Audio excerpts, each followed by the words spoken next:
Well, local leaders say what we're doing is working, but the next step is trying to figure out what the new normal is once the pandemic blows over. Our Kelly Kennedy has more in Madison County.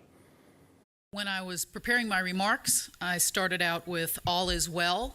I lined through that because that seemed cocky, and I changed it to so far, so good. Officials say Madison County is on track to successfully flatten the curve and say our hospitals are in good shape to handle the number of COVID-19 cases in our area. Since the first case was announced in March the 17th, we've had the lowest increase in new cases in over 3 days. But in order to stay on this positive path, people must continue to be careful and practice what they're calling universal source control. Wear a mask and keep your viruses to yourself.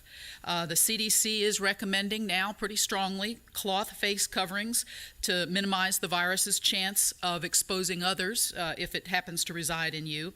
Officials are predicting the peak in Alabama will be on April 23rd. And as April 30th gets closer, city leaders are trying to figure out what will be the new normal. Use these days between now and April 30th to think what the new normal means for you. It is going to be continued universal source control. Like most businesses, Madison County is already working on a plan to safely reopen the courthouse, with the first priority being public safety and ongoing mitigation measures to protect our employees and the community. Madison County is also helping local hotspots in the fight against COVID-19. There have been some ventilators that have been transferred from Madison County to Marshall County. And to keep up with the demand for personal protection equipment, the city is getting supplies flown directly into Huntsville International Airport. Putting the Valley first, Kelly Kennedy, WZDX News.